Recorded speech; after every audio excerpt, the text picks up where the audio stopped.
Hey everybody, it's Chris Jesty, and that's right, we're at the end. This is the last time we'll be doing list reviews for Cameron Heat because we're all out of lists. And luckily, we saved the best for last because we'll be starting this episode off with my list. No, only joking. But yes, we are starting off with my list. I already did kind of go over this on an episode of the Coolant Pod. If you want to check that out, you can. I'm going to briefly go over it because I spoke a little bit more about it on that episode, and I don't want to waste too much time on this episode because we've got 5 lists to get through this time around. So first up is the Catapult CPLT-C1. Coming in at 65 tons, a $13.99 battle value at 4/5 skill level, 4/6/4 movement profile, standard fusion engine, 15 heat sinks singles, 160 out of 211 armor, solidly armored mech, and it's got 2 LRM-15s, 1 in each arm, and 4 medium lasers, 2 in the center torso and then 1 in each of the sides. The only downside to this mech is that you've only got 2 tons of ammo for those LRM-15s, which means you've got a grand total of 8 shots. The good news is, after the first 8 turns, and you unload all 8 of those shots of LRM-15 ammo, you can't go boom, and you've got some crit seeking in those torsos. Some crit padding, I should say, in those torsos with that empty LRM-15 ammo bin. So unless you're shooting on like box cars, even then you may as well take the shots. So you're a bracket fighter with this bad boy that can close the gap and brawl with your 4 medium lasers and decent armor at 160. Not great, but decent at 160. So solid mech, nice little poker / bracket fire with those LRMs and the medium lasers. Next up is the Crusader CRD-2R. This mech is also at 4/5 skill level. It's a 65 tonner as well, and it's 1533 battle value, 1533, and it's also got a 4/6 movement profile, no jumping, so it's stuck walking for the entire match. But this does have 20 total heat sinks with 10 doubles. It's got a standard 260 fusion engine and 192 out of 211 armor, so a good bit tankier than the Catapult, not quite as maneuverable, and much more better sunk. But it's the same tonnage and slightly more cost, only about 30 something battle value more. And this is a little bit weirder of a loadout. It's got 4 Streak SRM2s because this was created at a time when Streak SRM 4s didn't exist, or 6s for that matter. You could have had a 6 and a 2 or 2 4s, but nope, we've got 4 2s instead. And they're all of them located in the legs, 2 in each of the legs, 2 in the left leg, 2 in the right leg. And then we get into the LRM-15s, 1 in each arm, 2 medium lasers, 1 in each arm, and 2 machine guns, 1 in each arm. Sadly, this doesn't really improve on the longevity of the poking game of the Catapult. You still only have 2 tons of LRM-15 ammo for those 2 LRM-15s. But that's fine because you're a bracket fighting brawler, just like the Catapult. But instead of having 4 medium lasers, you've got 2 medium lasers and then 4 Streak 2s. So a little bit more crit seeking there, and also 2 machine guns for when things get really close. If they're in machine gun range, they're in short range of all those streaks and those medium lasers, which is brutal. Also, the LRM-15s do have Artemis, so you will be hitting with more missiles with these when you do connect, unless of course they have an ECM bubble canceling out your Artemis. Also to note, there is case in the left and right torsos to protect both of those tons of ammo, and since you do have a standard fusion engine, you can save the mech as long as, you don't lose the center torso. So with this mech, you may want to slow down a bit on the willy-nilly LRM firing because hanging on to the ammo isn't that much of a risk, especially considering you have a full ton of machine gun ammo, which probably could have been cut down to half realistically. Get an extra half ton of armor in there or something. But you have a full ton of machine gun ammo and 1 ton of Streak SRM2 ammo, which is far more than enough. Because every time you miss with the Streak, you don't actually use up that ammo. So you've got plenty with that 1 ton. But yeah, solid bracket fighting mech that will get into the mix and tear things up once you run out of LRM-15 ammo. Next up is the Locust LCT-1V Little B. We've talked about this mech many times. Solid objective runner, solid light hunter. Arguably one of the better light mechs in this era. It's a 20-tonner. This one's coming in at 4.4 because I had a little battle value extra left over. 706 battle value, 812 movement profile, 160 XL engine. If you lose a torso on this thing, you're probably losing the mech anyway. And it's got 20 total heat sinkage and 69 out of 69 armor. You've got 2 medium pulse lasers, 2 small pulse lasers, 1 of each in each arm, and a medium laser in the center torso.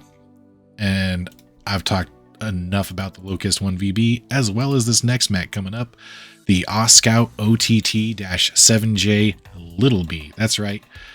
We get the Royal Oscout as well. If I failed to mention it earlier, this is a Royal... No, I'm just kidding. It's not a Royal Star League list. It's a Canopian list. And we're getting all these Royal variants due to the War of Cameron Aggression, also known as the Periphery Uprising, which is where they salvaged all these Royal variants from. But yeah, the Oscout, solid objective runner, 35-tonner. This is also coming in at 4.4, 671 battle value. It's got an H12-8 movement profile, so you can jump. It's only got 10 single heat sinks, 72 out of 119 armor, 1 medium laser for weaponry in the center torso. That's it. And a Beagle active probe in the right torso. So great for grabbing objectives that need that probe to make them easier to acquire. And next up is the Asol OTL-4D, also coming in at a 4.4 movement profile. This is a 60-tonner at 1405 battle value, coming in at a 5.8 movement profile with 16 heat sinks, singles, 144 out of 201 armor, a little lightly armored. I'm sure we've talked about this mech previously. I'm 90% sure I'm not the only one who's brought this particular Asol to this event. It's got 2 large lasers and 2 medium lasers, 1 of each in the side torsos, and also 2 rear-facing medium lasers in the rear. Let's try this. 3rd time's a charm. God, I can't talk. It's also got 2 medium lasers in the center torso, rear-mounted, facing your rear arc. So definitely a solid laser boat mech that can kind of poke with those larges and then brawl a little once you get into melee / 9 hexes. And the anchor of the list, which I know we've talked about this one at least twice previously, is the Stalker STK-3F Little B. That's right, the Canopians salvaged a Royal Stalker somehow. More than likely it was bribed or stolen or whatever. It's an 85-tonner coming in at 2,232 battle value at 4.4 skill level. It's got a 3.5 movement profile. This is literally a quarter of my list. 34 double heat sinks, 17 doubles, 34 total heat sinkage, 248 out of 263 armor. And for the weaponry, you've got an LRM-15 and 2 medium lasers in the left arm, as well as an LRM-15 and 2 medium lasers in the right arm. And you've also got 2 ER large lasers, 1 in each side torso. Now, one thing to note, you do have a 3rd ton of LRM-15 ammo on this mech, so you don't run out within 8 turns if you're shooting them every turn you're in range. So you can hang on. I mean, you can fire these as often as you like, realistically, because you've got 12 shots with each of them. And the games only go for 15 turns maximum. So you may as well start firing them off earlier or sooner rather than later. and they are Artemis 4 capable, so you do get that +2 bonus. As long as you're not in an ECM bubble. Speaking of which, this also has case to keep you from blowing up because it is a standard fusion engine, so you will survive it in theory. Maybe not, you won't be as combat effective after blowing up, but still. And you also do have a Guardian ECM suite yourself, so a solid anchor of a mech. I hope whoever got this is performing well with it. And yeah, we'll talk about some other similarities to some other lists that I noticed. But yeah, I did talk about this on the Coolant Pod. If you want to pick my brain in the past when I finished making this list, you can go back and watch that episode later.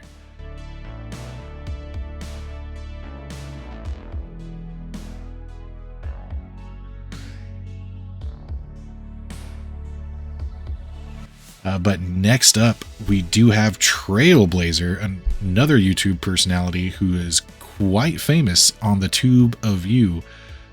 He's at least in the Battletech scene anyway. He's got a Star League Royal list, and we've seen some of these mechs before, for sure. Here's the Exterminator EXT-4D Little B, the Royal Exterminator. It's got a 65-tonner, 2,236 battle value at skill 3-4.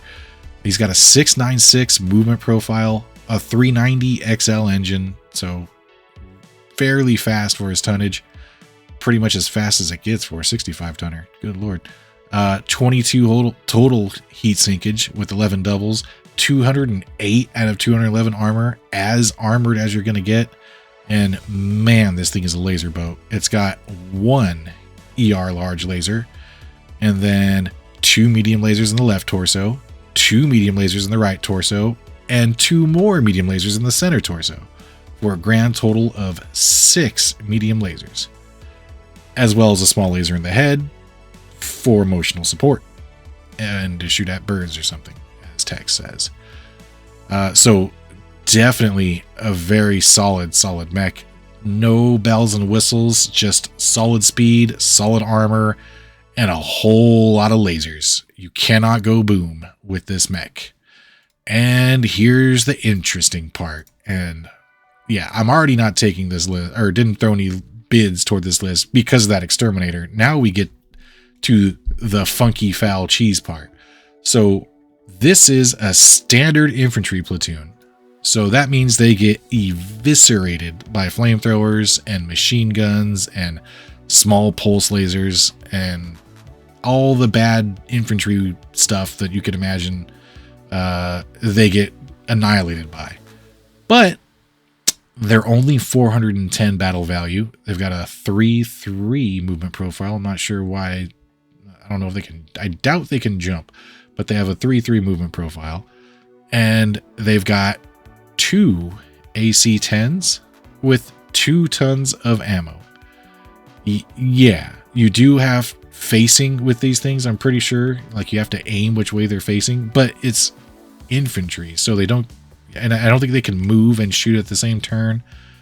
But oh man, for 410 battle value, you literally have 2 AC-10s sitting on a hex, like in turret form, that can guard an objective or guard your backline from backstabbing.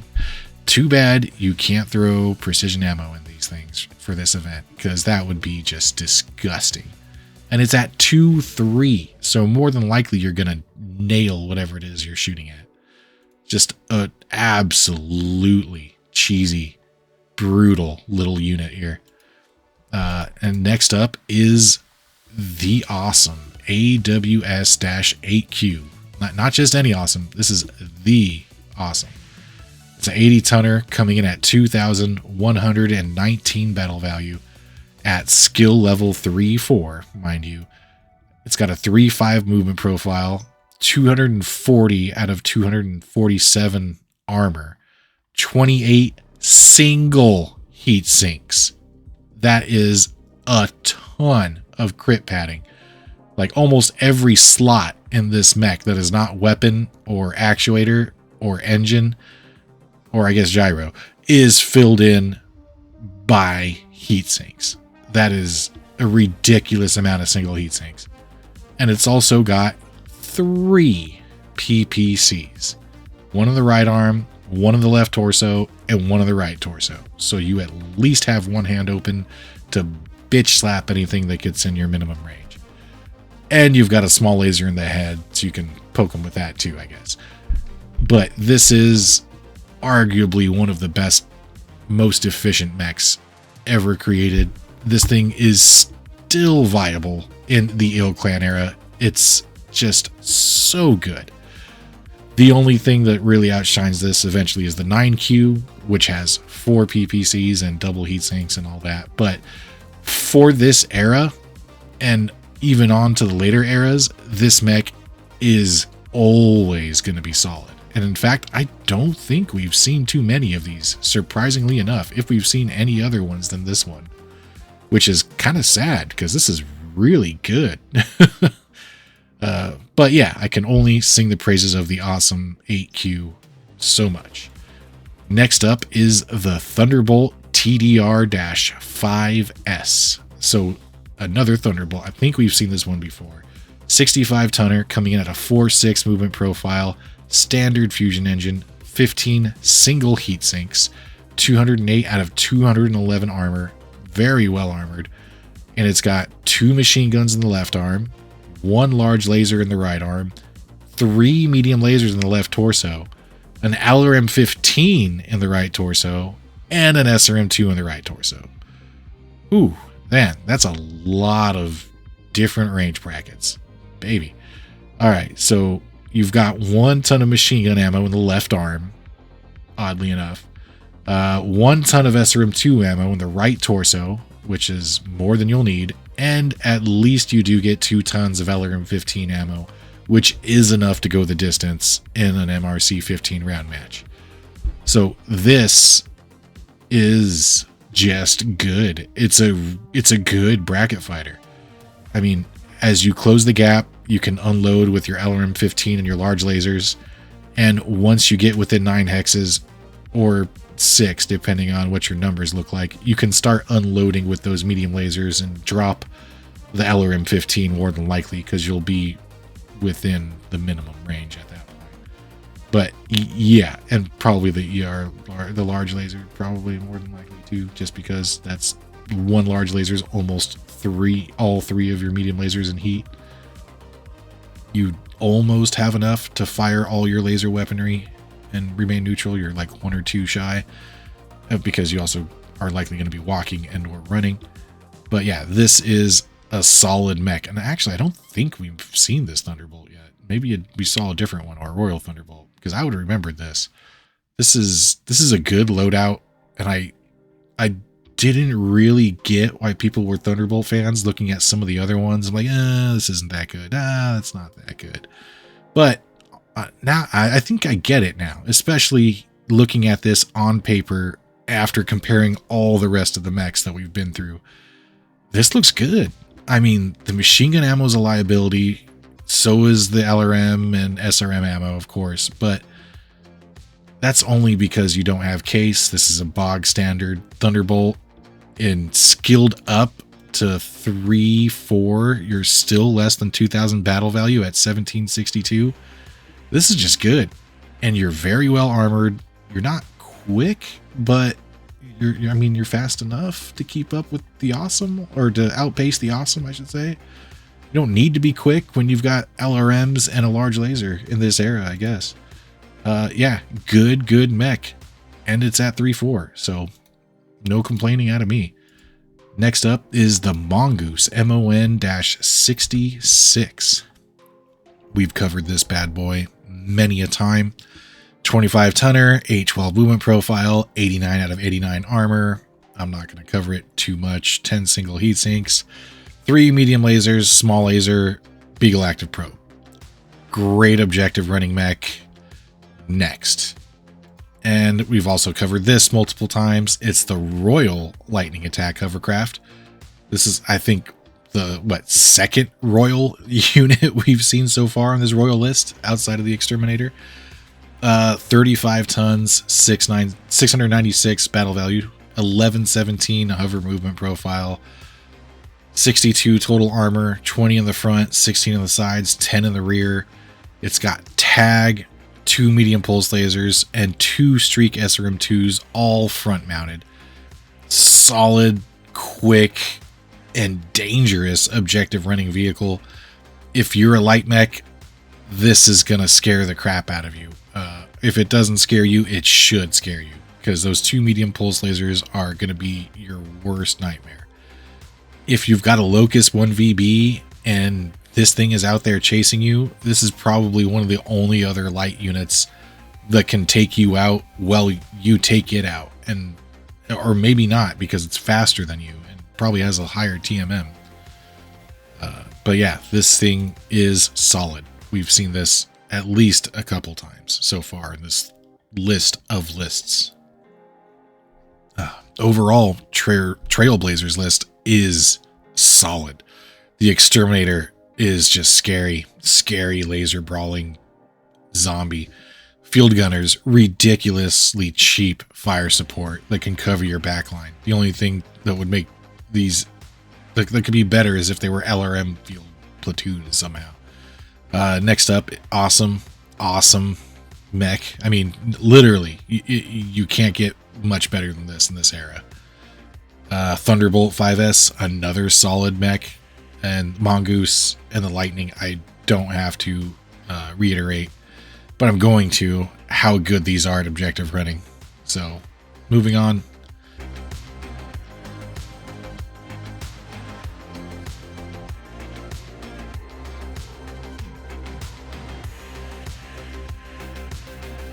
To the next list. Sorry if some of these feel like they're getting cut short, but we've talked about a lot of these units already. Fortunately, though, this next list, we've only talked about 1 or 2 of the units on it, and the ones we haven't talked about are very interesting and worth talking about. So next up, we have Dragon Noob coming in with the Outworlds Alliance list. So going big with the first few units here, the first mech is a Banshee BNC-3E, coming in at a 2-3 skill level. Ooh, baby. 2,389 battle value for this bad boy at a 2-3 skill level. It's a 95 tonner. It's got a 4-6 movement profile. 240 out of 293 armor. Not quite as armored as it could be. 16 single heat sinks, and you've got an AC5 with 1 ton of ammo in the left torso, a PPC in the right torso, and a small laser in the head. Huh. So, I mean, you can poke pretty reliably for 15 damage with this thing. Not bad, but that's quite a bit of battle value for not a lot of weapon, but a decent amount of armor, I guess. We'll see. This mech is making me question things just a little bit here. Oh boy, but this next vehicle is not. So this is an Alicorn Heavy Tank Mark 6. 95 tonner, coming in at 2-3 skill level.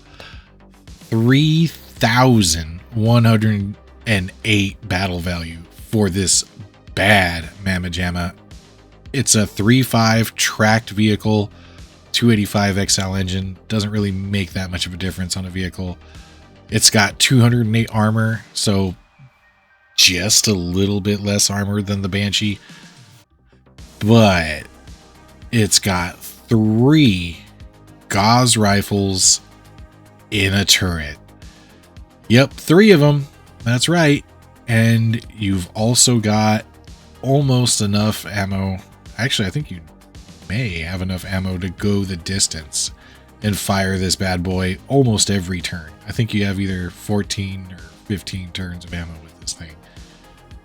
And that's assuming you shoot all 3 Gauss rifles every single turn, which may not be the case. You may not have shots every turn. But yeah, at 2-3 for 3,000 battle value, this thing is going to just eviscerate stuff when it gets shots off. Sometimes you might not have line of fire.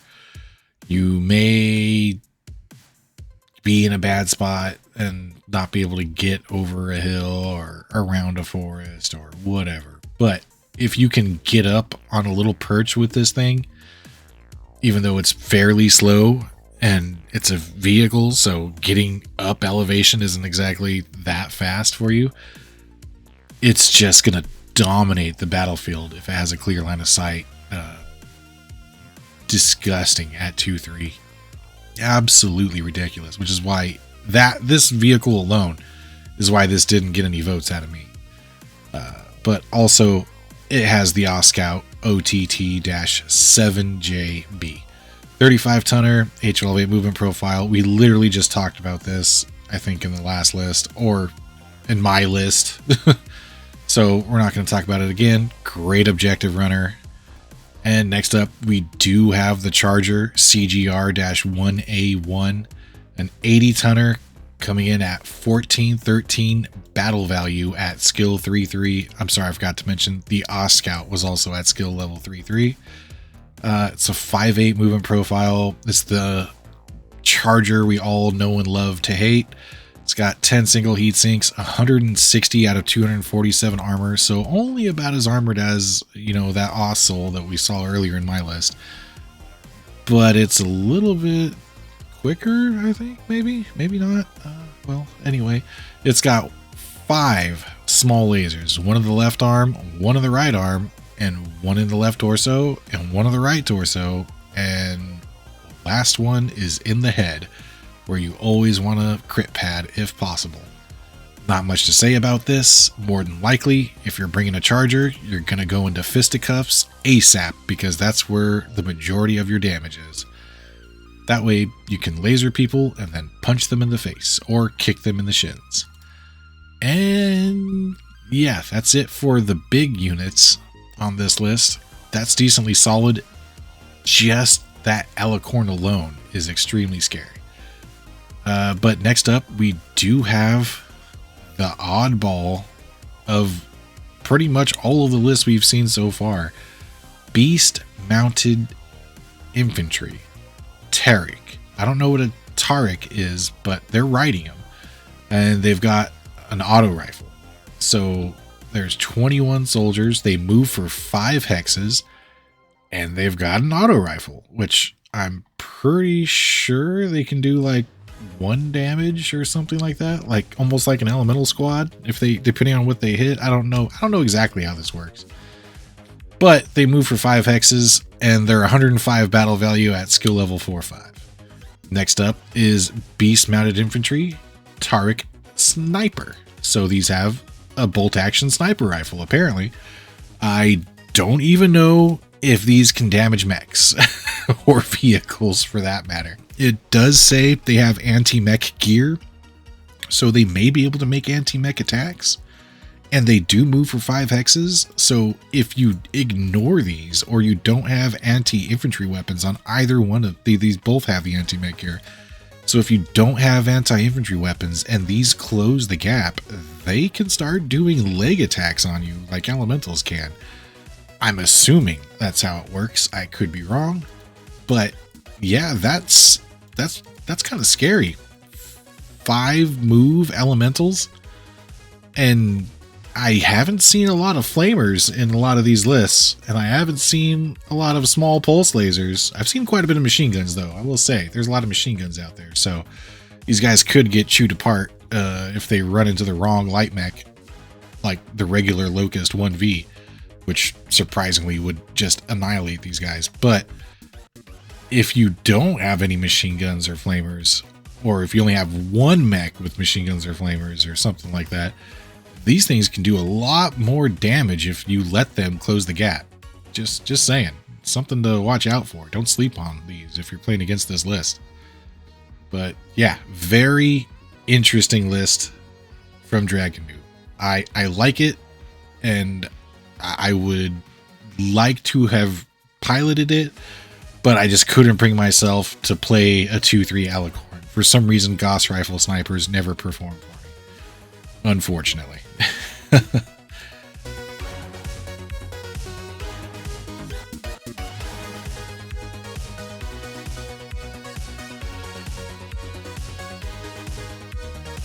And next up, we have the one and only Nitro Burst from Coolant Pod fame, of course. His list is a Federated Suns list. Who would have thought the Drac would have gone for a FedRat list? Ooh, man.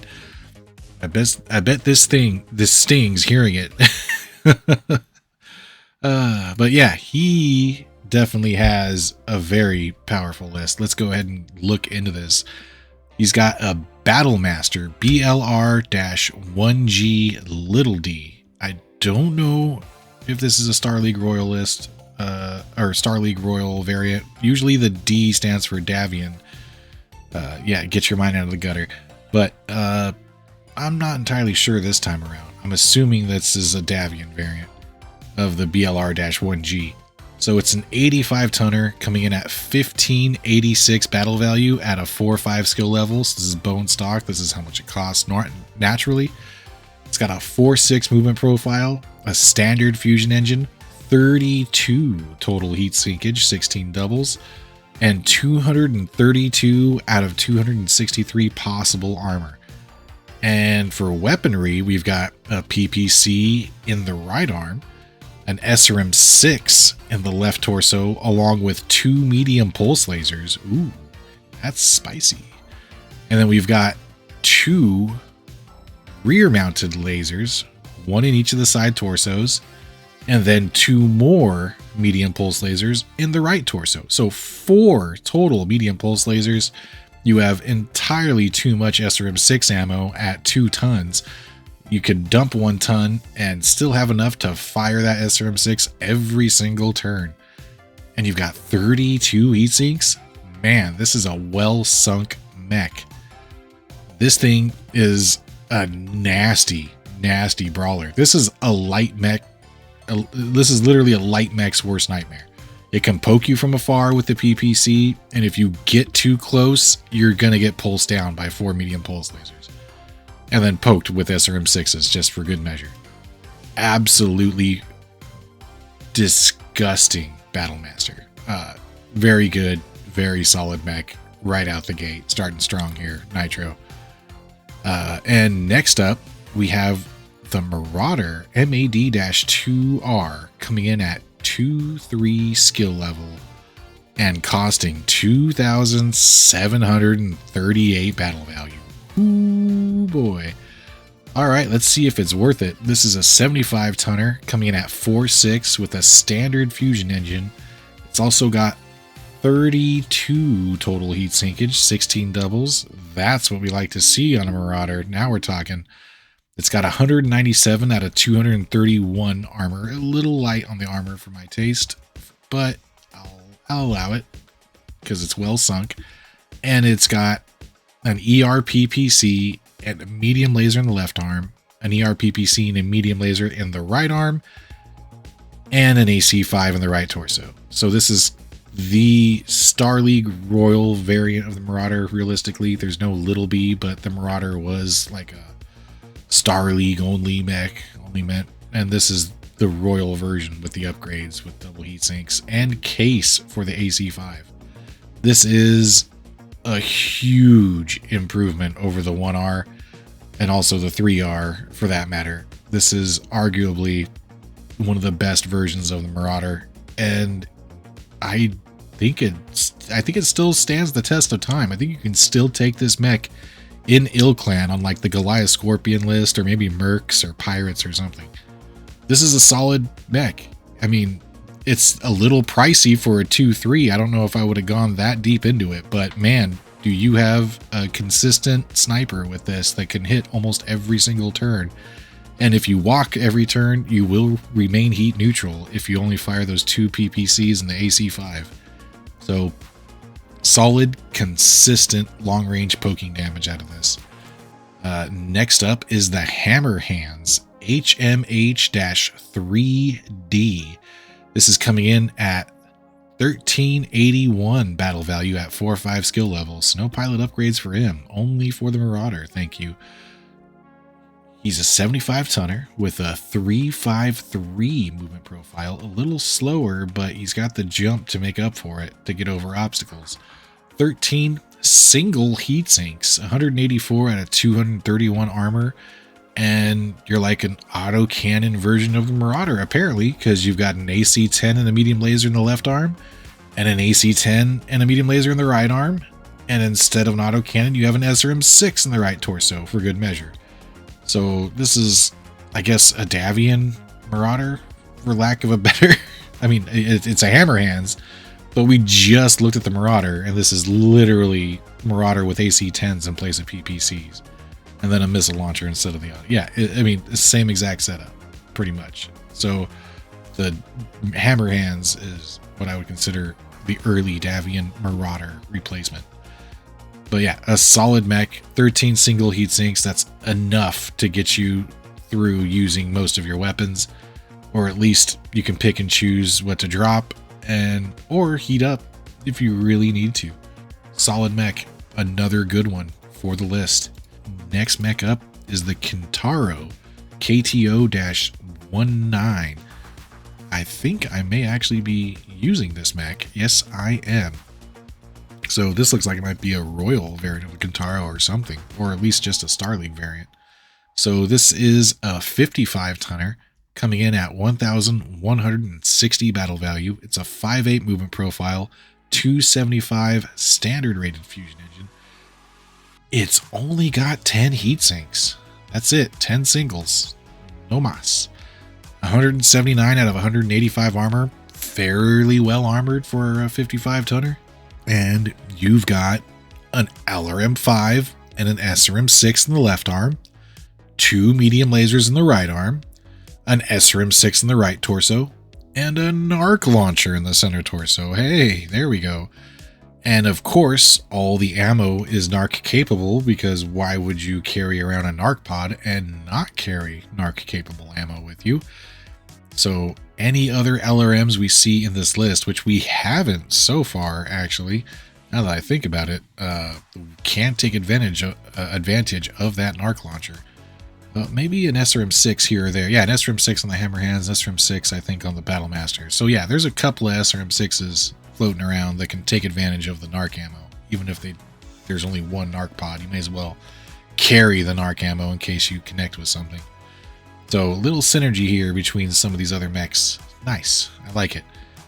And there's no case, unfortunately, for any of this ammo, but it's okay because it's decently fast, it's decently well armored, and it packs quite a bit of punch. You're just gonna have to watch your heat and not go too far overboard, especially if you swap out one of those tons of SRM-6 ammos for Inferno ammos, and you really need to watch your heat.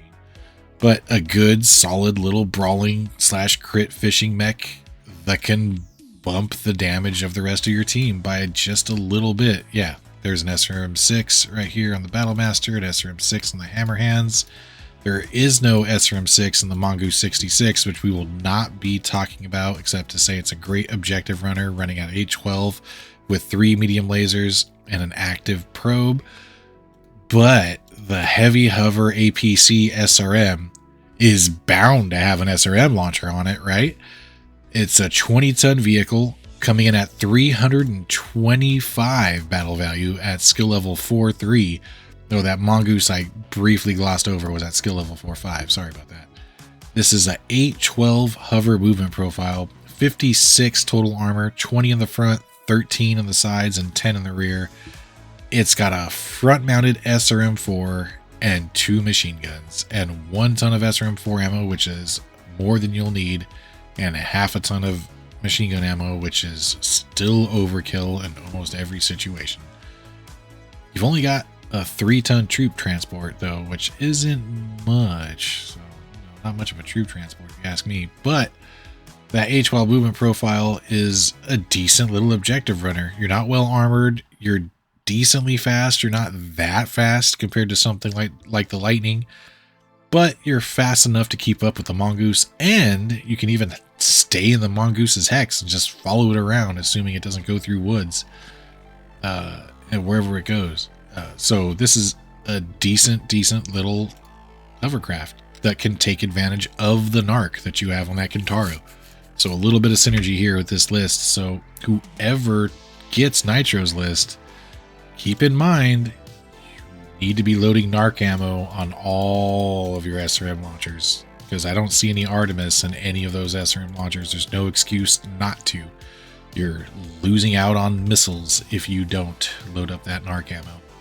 Solid list with a little bit of synergy thrown in. I like it. I definitely like it. Solid.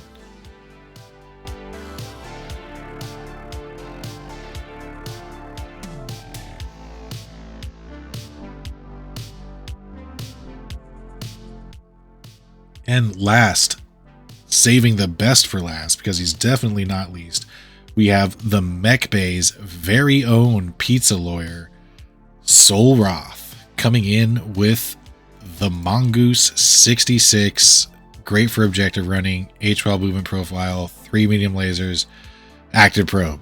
Whew, man. All right, how many? That's the last time I'm going to have to say that. Yeah. All right, next up is the Crab CRB-27.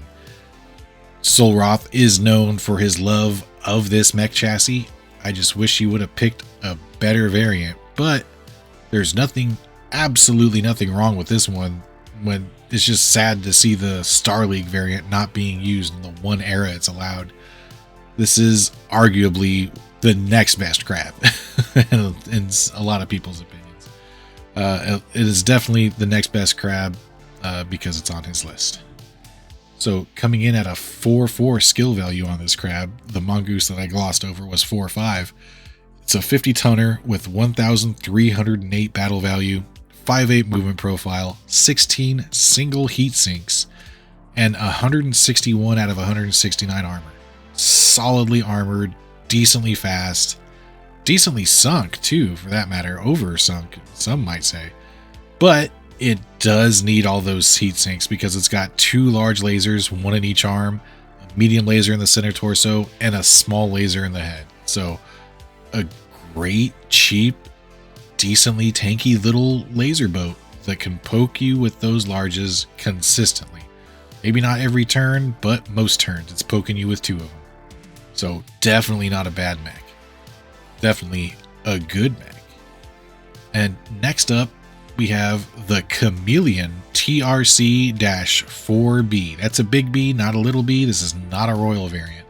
This is the first Chameleon I think we've seen going over all of these lists. It's a 50-tonner coming in at 1,099 battle value at a 4-4 skill level. So decently cheap. It's got a 696 movement profile. That's dirt cheap for that movement profile. And it's got 10 single heat sinks with 96 out of 169 armor. Ooh, don't like that.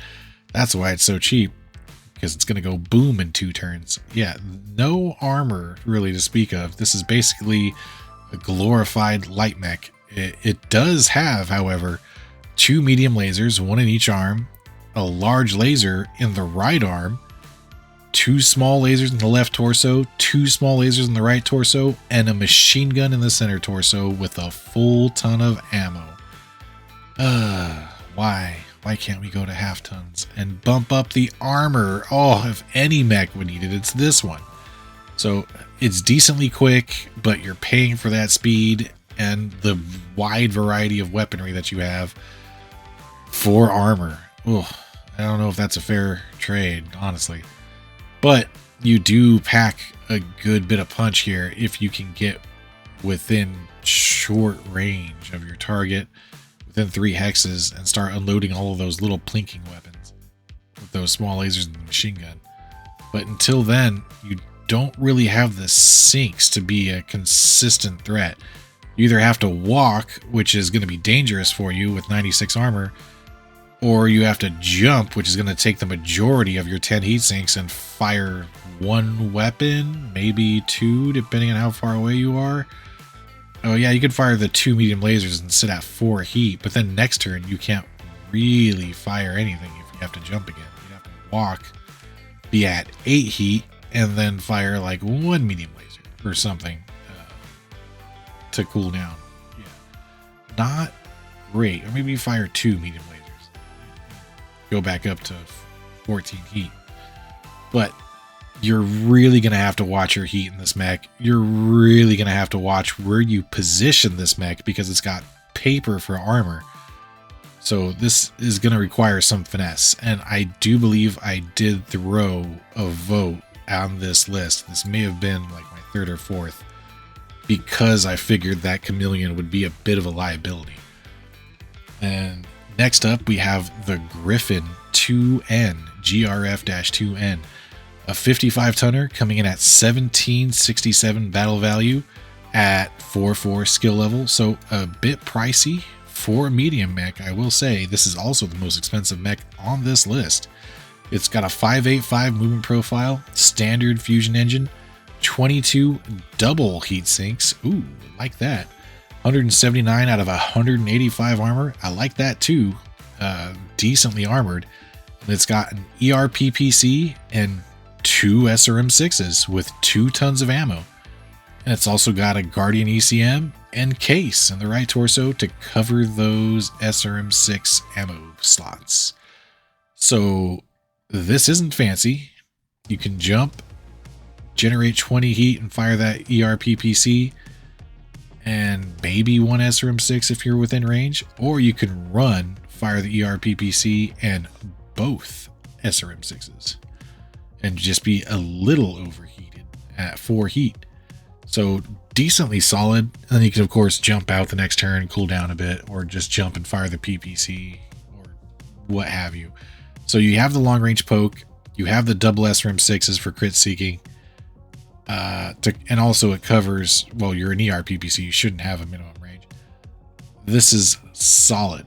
It's a little pricey for what you get, even at 4/4. This is expensive, but if you can finesse it, keep it alive, you can get your money's worth out of it with those the ERPPC, I should say, and those 2 SRM6s, because those will devastate anything that gets too close or anything that you want to close the gap on and crit fish on. So solid mech, just a little pricey for my taste. And next up is the Thunderbolt TDR-5S. Now, we did just cover this earlier. 4/6 movement profile, standard fusion engine, 15 single heat sinks, 208 out of 211 armor, 2 machine guns in the left arm, large laser in the right arm, 3 medium lasers in the left torso, LRM-15 and an SRM-2 in the right torso. 1 full ton of machine gun ammo, which is definitely unnecessary, and 1 ton of SRM ammo in the right torso, and 2 tons of LRM-15 ammo in the center torso. So you've got enough ammo to go the distance with your launchers and your machine guns, and you've also got laser poking in addition to your LRM poking. So this is a decent mech. We just went over it. It's better than I initially anticipated it would be. You're just going to have to watch your heat a bit, but with some finesse, you can make it happen. Especially if you choose to sit back and poke or run it and brawl. It does it all. And last and definitely not least, because we just looked at a very similar mech to this one, is the Battlemaster BLR-1G Little C. It says Star League. It does say it's experimental. I wonder why. And it's... oh, I see why. Okay, this is an 85 tonner coming in at a 4/5 skill level at 1,577 battle value.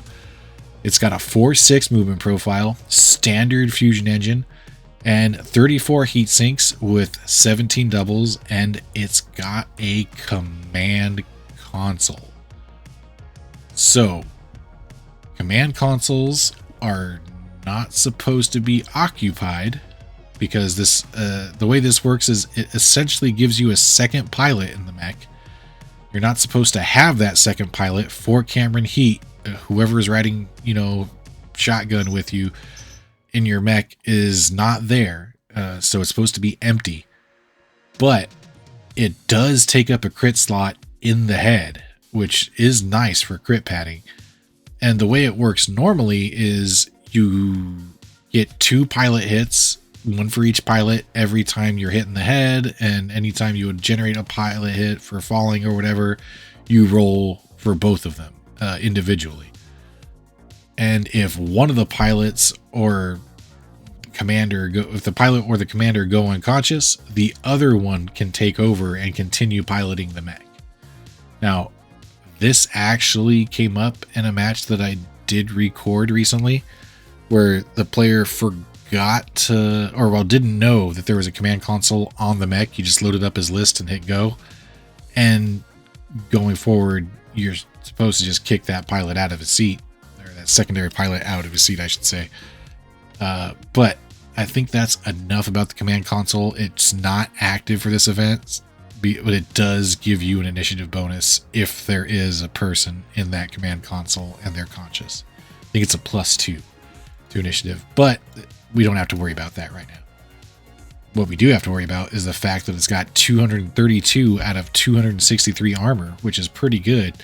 And it's also got a PPC in the right arm, an SRM-6 in the left torso, 2 medium lasers in the left torso, 2 more in the right torso, and then 2 more, one in each of the side torsos, facing the rear. So this is essentially that other Battlemaster we looked at, but instead of the pulse lasers, you get that command console, which I think that's a decent trade.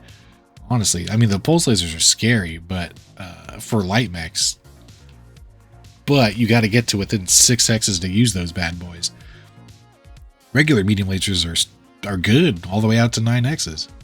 So that's a decent trade-off, honestly. And you do have 2 tons of SRM-6 ammo, just like the other one. You can dump one of those tons. So a very similar looking mech on the surface, but very different in its functionality. That command console is supposed to be empty, so there should be no +2 to initiative. If you are playing this list, just keep an eye out on that for your later matches. Matt. I didn't say that. You said Matt. But yeah, that does it for the list here. Let's do a quick recap of the list overall.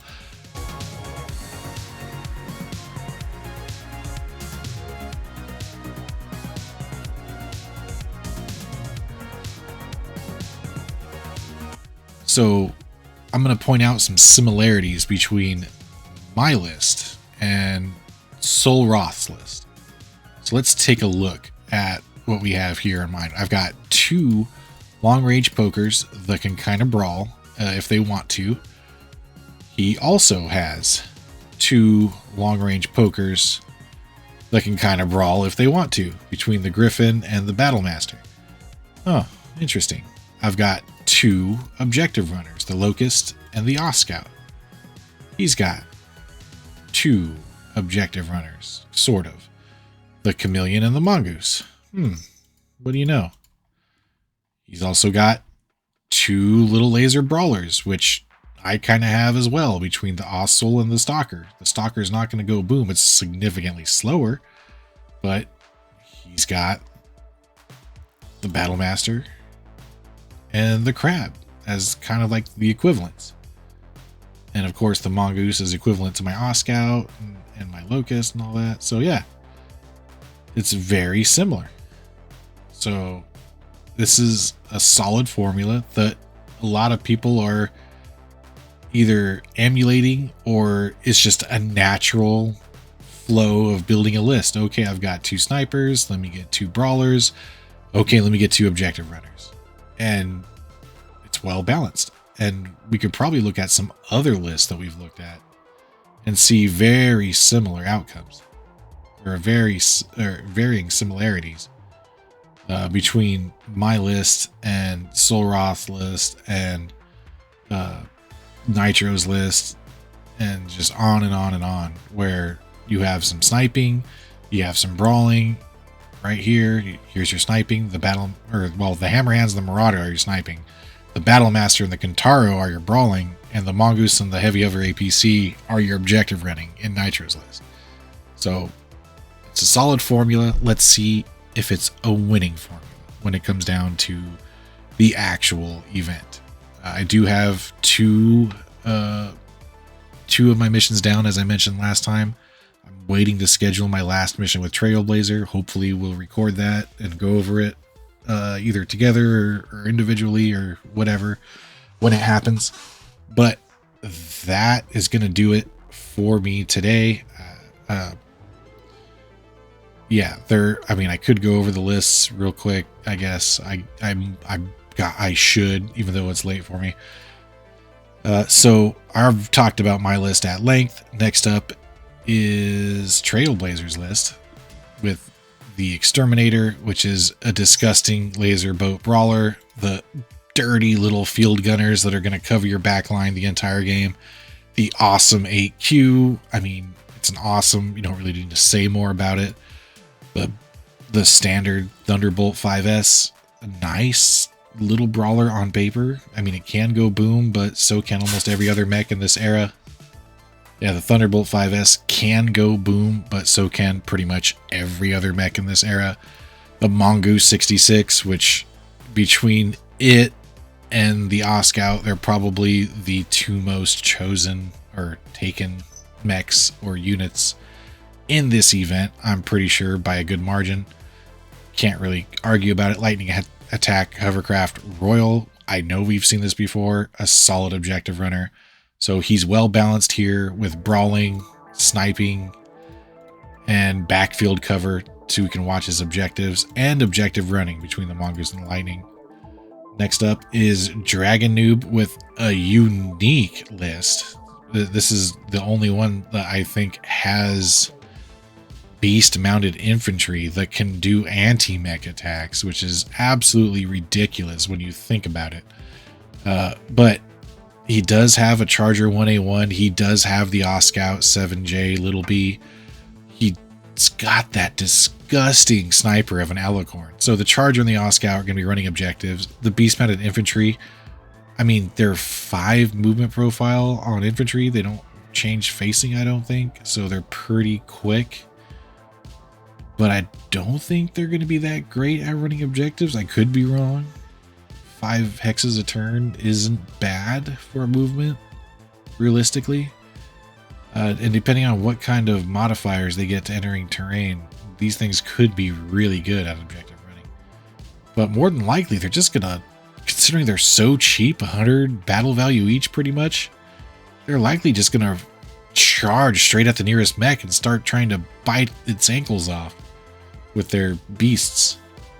The Banshee is also a decent sniper. I mean, it's a very expensive at 2-3, but this whole list is extremely skilled, so you're going to be hitting consistently, except for maybe with the beast mounted infantry. But an absolutely brutal sniper, absolutely brutally tanky brawler. Oscout is a great objective runner, and the Charger's a great distraction Carnifex. So definitely a pretty good list that's not getting any bids from me because it's got a 2-3 Alicorn. Next up is Nitro's list, a solid Fed Sons list, honestly.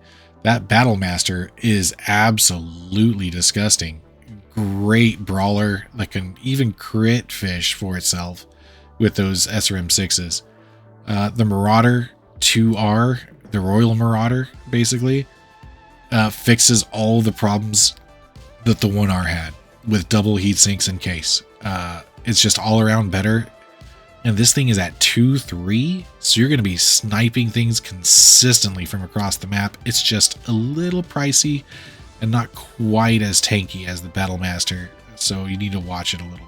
Especially because it's at skill level 2-3. You don't want to be losing this mech early because you're going to lose out on your consistent damage with that improved gunnery skill.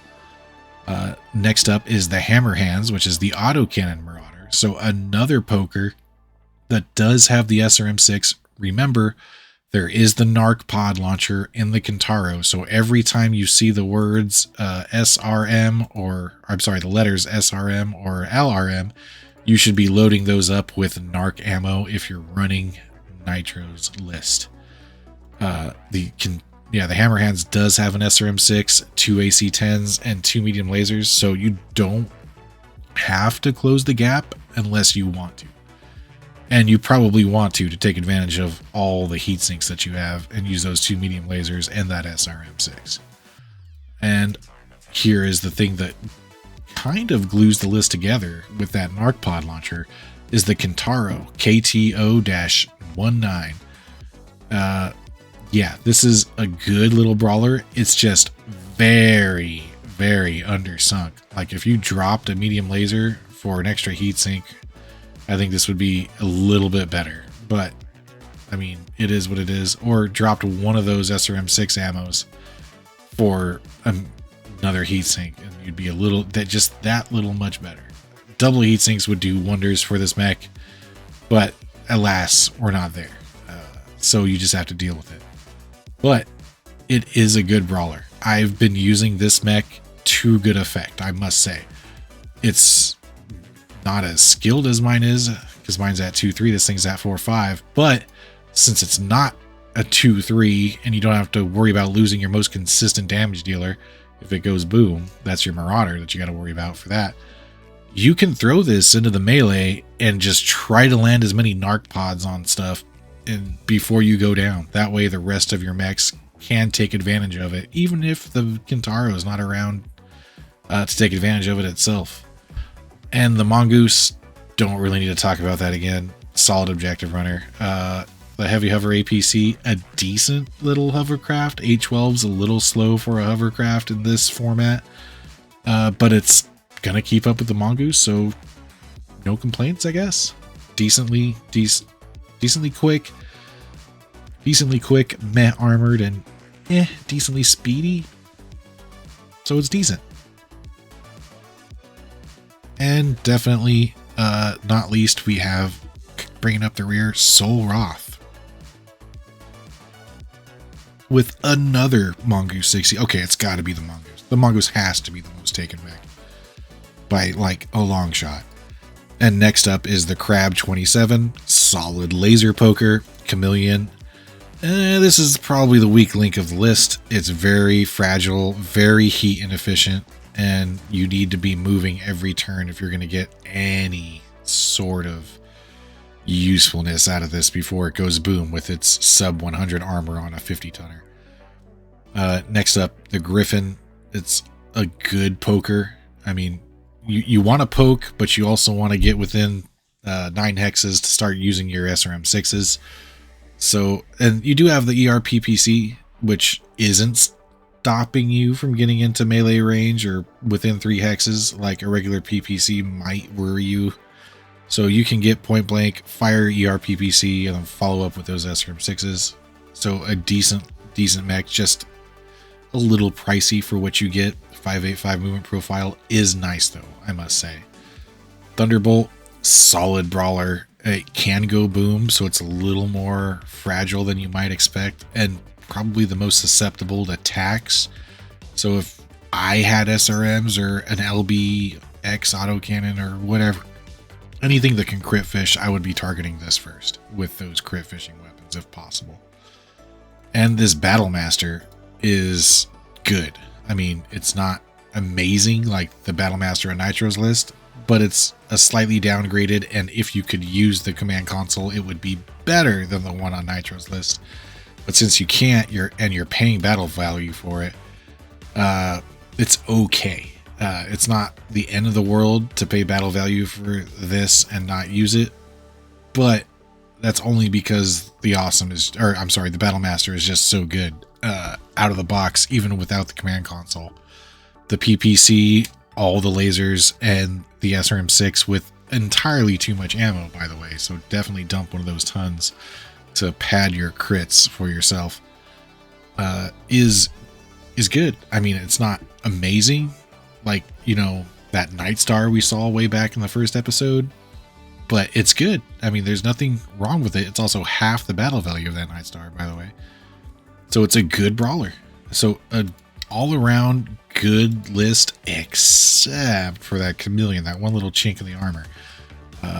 And the Thunderbolt can kind of go boom. The only thing is about this list is if you lose that Mongoose, you lose the majority of your objective running capabilities. So I did throw a vote or two at this one. It was toward the bottom of the available votes I could. I think right ahead of Matt's, because Matt got a bid from me just because I liked the theme of his list, but Soul's got a bid from me because that chameleon, I just didn't like it. But yeah, the chameleon just doesn't do it for me, man. That's why I put bids on it, because I would have forced myself to use it and hated every second of it. But this is it. This is all of the Cameron Heat lists covered in brief or in full. I mean, this is all of it. I will likely not do this again if there's another tournament, or when there is another tournament, unless the lists are significantly smaller and I can do these in under an hour. But maybe then for the next event. We'll see how I feel. We'll try doing something else. But that's it. Look forward to some actual match castings. Hopefully I can get a partner in crime to cast them with me, so you don't have to listen to me talk to myself for another hour. But I do have plenty of Cameron Heat matches recorded. I just haven't gotten around to actually casting them. But I do have some juicy ones. I have some really close matches. I have some blowouts. The dice just kind of screwed people over. And I do have some matches that kind of ended abruptly in a surprising way. But we'll try and get to those later. That's it for me, everybody. It's bedtime. So I'll catch you guys later. Good night, everybody.